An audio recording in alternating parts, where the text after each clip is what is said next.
да обгрижваме и да се лекуват младежи, зависими от наркотични вещества. Starting 2007, in this center we start to attract also children from very poor families that are very close to the center. Am dezvoltat proiecte sociale care au venit în sprijinul persoanelor cu dizabilități sau al copiilor abandonați, dar de asemenea ne-am orientat atenția și grija noastră către persoanele vârstnice sau, mai nou, către persoanele care, din diferite motive, nu au un loc de muncă. Първо, църквата трябва да се притече на наистина бедните и социално слаби. Социалната дейност не е защото човека има нужда да бъде помогнат, а защото ние имаме нужда да му помагаме.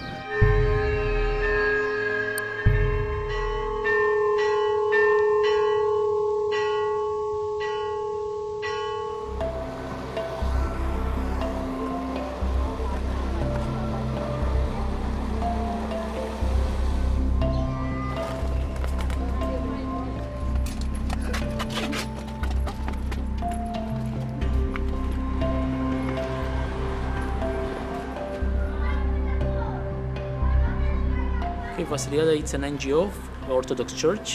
We work under the patronage of bishops of Craiova, Metropolitan of Oltenia. We work for 13 years, so our organization was started in 2001. We start to work with children from 2002 when Vasiliada had done a program for the HIV-infected children. O atenție specială a fost acordată de Asociația Vasiliada copiilor aflați în situații de risc. În felul acesta avem mai multe centre sociale, centre de zi, acolo unde copiii care provin din familii foarte sărace, familii marginalizate social, copii care se află în special în situația de a abandona școala, vin în centrele noastre beneficiind aici de un întreg complex de servicii sociale și educative, inclusiv servicii de consiliere psihologică atât pentru ei cât și pentru copiii lor. Now at the center we have 50 children that came regularly in 1 month period. Our main activities are educational one. We focus on education. That means they make them homework here. We want to teach them things that they're not so good at, for example at math or Romanian languages. Also, we implicate the children in, we call this occupational therapy. There are activities that involve children in do different things together. For example, objects made by different materials, handcraft, things like that can help them develop their abilities of socializing, working in team, communication. Norișori, iarbă, floricele mai mici pe lângă casă. Cred că se înțelege. Să vedem cât de frumos citești. Doamna, eu am citit bine, dar am citit și tare. Da, ai citit. Te așa Another services is regarding psychological counseling. We have a specialist that do that with the children and also with the families, because we consider that this type of service is very important to try to resolve the social problem that they in common have.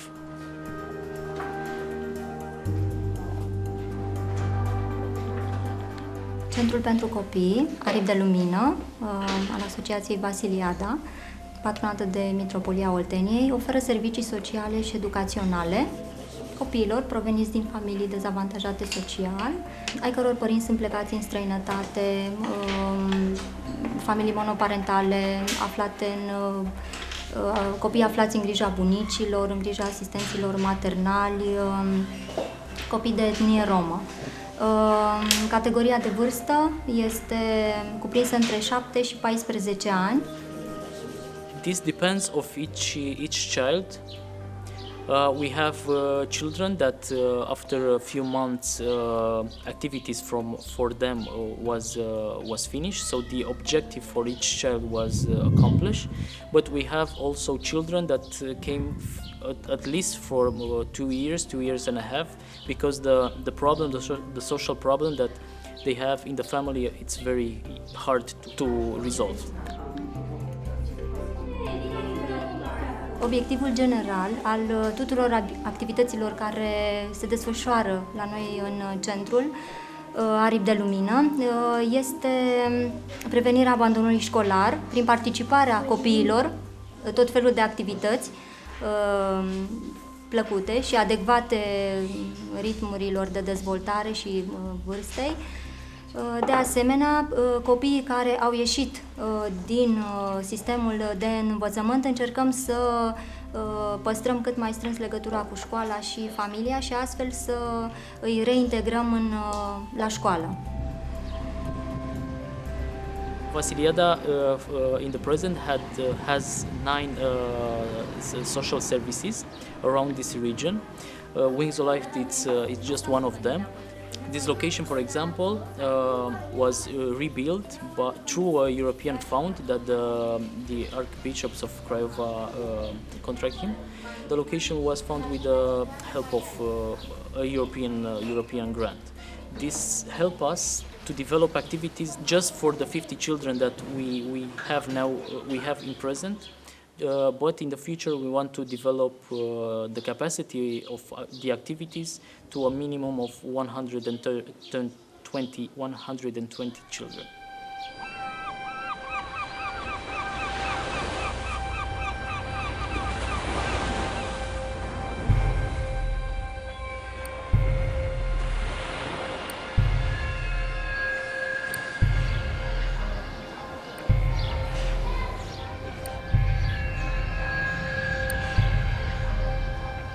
Когато дойдох тук, нямаше абсолютно нищо.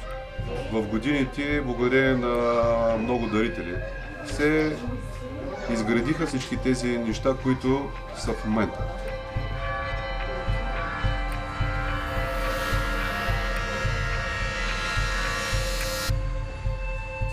Тук съм, защото имах и имам проблеми с алкохол и наркотиците. Аз съм за алкохолна зависимост принципно тук. Ние имах проблеми с приятелката ми, 5-годишна връзка, разделихме се и започнах да посявам към алкохола, посегнах към наркотиците.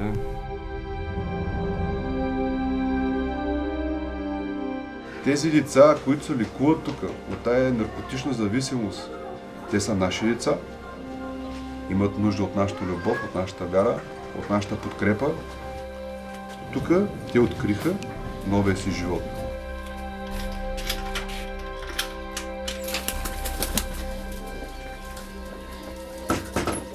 Бог ни създал като личности, които имат свободния выбор. Аз правил практически винаги погрешни изборите.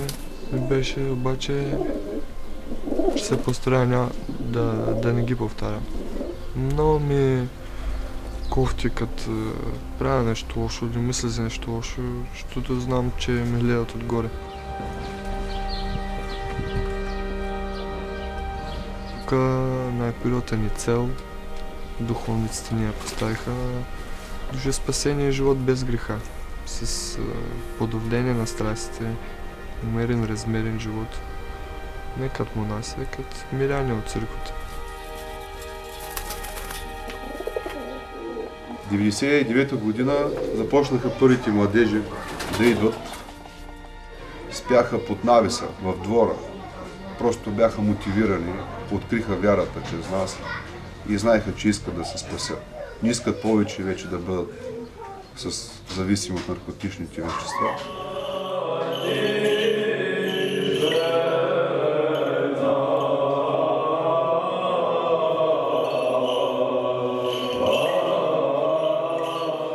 Радвай се, защото чрез тебе се даде избавление от смъртта. Радвай се, дълбино, в която прониква единствено Словото. Радвай се, Всецарице, защото благодатно изцеляваш нашите недъзи.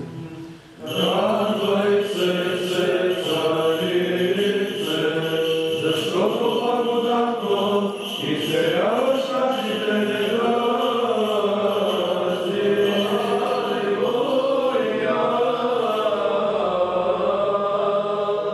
Влизат с ясните правила.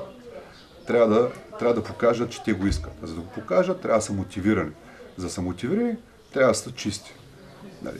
Идва момчето, изтърпяло абстиненциите, изтърпяло кризите, идва, прави му са тест комбиниран, показва, че е отрицателен, съответно, и влиза вече в програмата на центъра. Това е неговото желание. Трябва и той да даде нещо от себе си.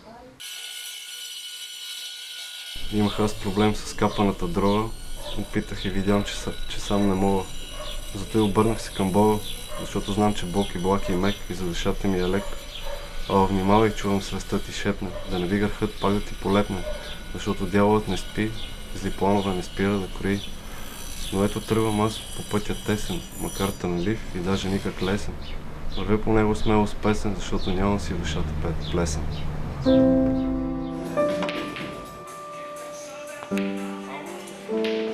Майка ми се притеснява. Просто казах, мамо, отивам, където искаш. Преди да влезна в този център, никога не бях ходил на църква. Това място ми дава нова цел в живота. Определено си промених мирогледа.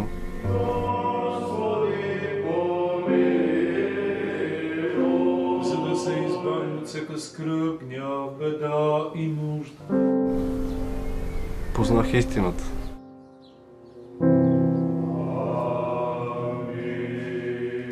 Всеки ден имат трудова терапия. Метат двора, имат гълъби в двора, животни, с които те поемат тая отговорност да се грижат за тях, да ги чистят, да ги хранят. Имат работилница, с която се правят икони. Тук те си готвят. Всеки ден си има дежурен на кухня, който готви, който преди това даже и картоф не е белял. За всеки има спасение. Зависи към кого ще се обърне и как ще подходи. И на кого ще се довери. Център е уникален. Може би в България няма друго такова място. Не, аз съм тук от 3 месеца. И целта е да помогна на себе си.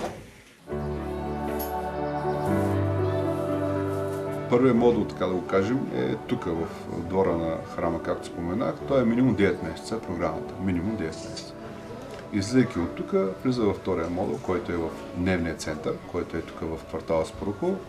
Преди години ни областна управа ни предостави едно помещение с всичко необходимо, за да живеят там.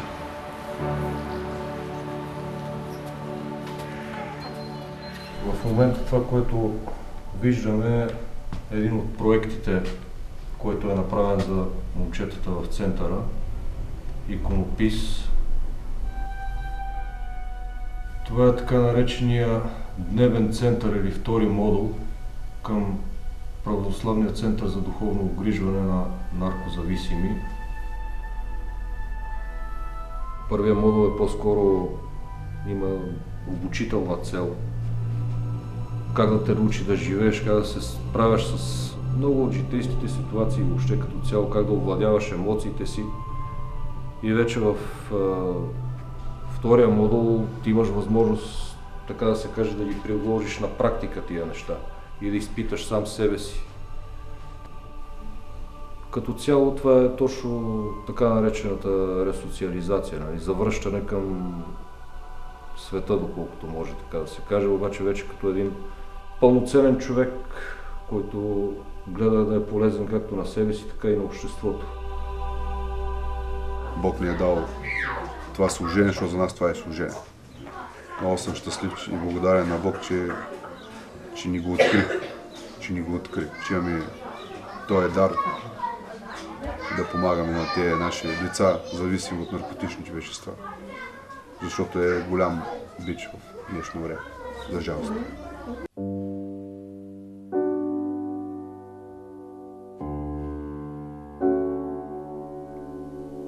Ако имаше повече такива центрове, малка популярност има, малко хора знаят за този център.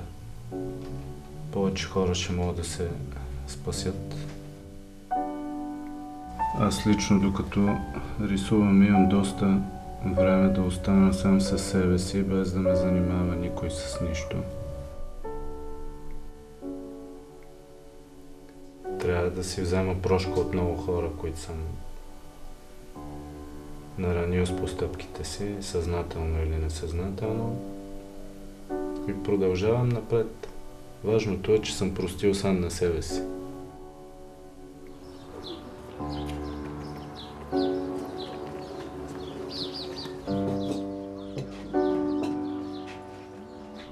Господ ще ме избави от всяко лошо нещо и ще ме запази за своето небесно царство. Господ Исус Христос да е с Твоя дух. Благодата да бъде с вас. Амин. Амин.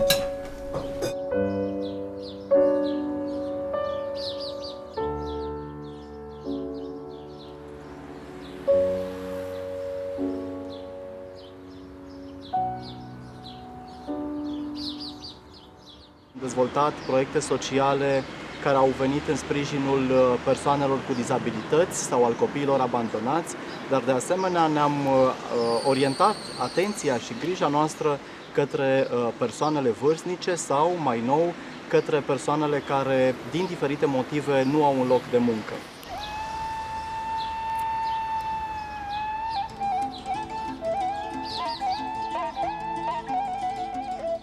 În felul acesta am încercat ca prin fiecare proiect social dezvoltat la nivelul sud-vestului României să răspundem cât mai punctual și cât mai concret la nevoile pe care semenii noștri le întâmpină în viața de zi cu zi.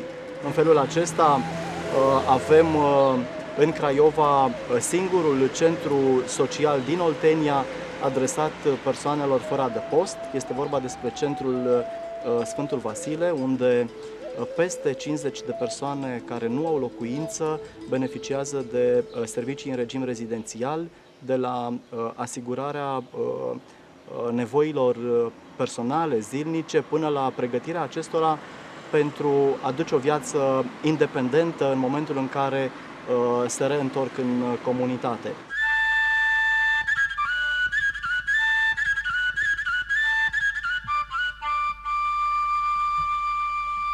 Și în rest cum vă descurcați? Bine, părinte... Acum cu serviciu o să... Da, o să angajăm de luni. Ne-a chemat vineri domnul director și ne-a spus ca să venim luni, ca să nu facă angajare. Și mulțumim lui Dumnezeu de săptămâna de vineri până la serviciu. Că mi-ai dat o șansă de un an de zile să facem ceva, să strângem ceva. Nu v-a zis nimeni că vă dă afară. Știu. Asta nu înseamnă că voi trebuie să stați fără să vă ocupați de casă, fără să vă ocupați de situație. Nu, de casă. Să strângem acolo. Eu de la anul strâng ceva, știi, să avem chiar acolo de bani, să plătim și meseria și să le dăm și de mâncare. Din partea mea, părinte, vă mulțumesc tare mult că mă lăsați pe acel centru, ca să pot să-mi fac casa.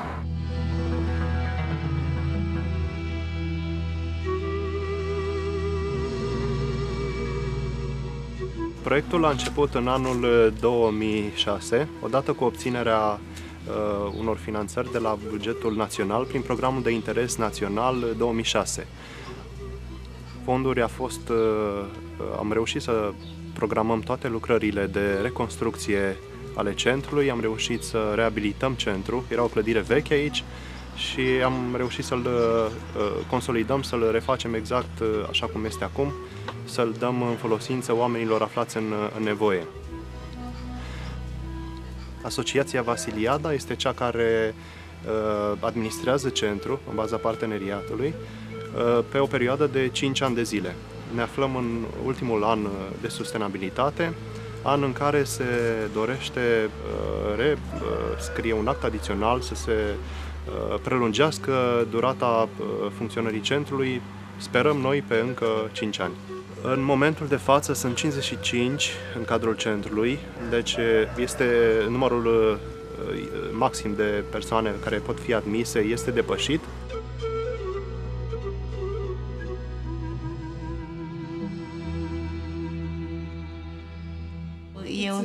mai nou, de 2 luni am venit în centru și mă simt foarte bine.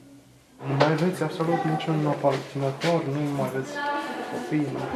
Copiii plecați. Să ne ziceți, să vă rugăm, că oricum la dumneavoastră Am telefonat. v-a dus o doamnă pe dumneavoastră. Da. Pe partea administrativă foarte mult. Când iese cazul, vă prinde, o să... Dar vă rog să-mi ziceți. Vă rog să-mi ziceți și... Părinte, vreau să vorbim și noi puțin. De asemenea, încercăm prin activitățile desfășurate în cadrul centrului să găsim pentru fiecare în parte, odată cu planul individualizat de servicii care se face odată cu venirea acestora în centru, încercăm să le găsim pentru fiecare în parte câte un loc de muncă, încercăm să le găsim o școală unde să-și continue studiile pentru cei care au abandonat școala.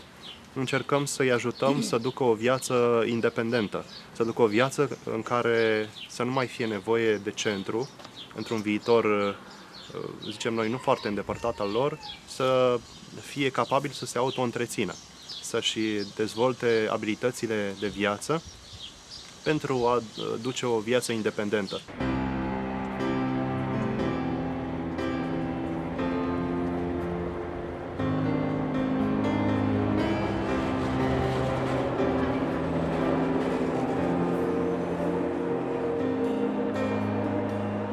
Храма е осветен 1909 година.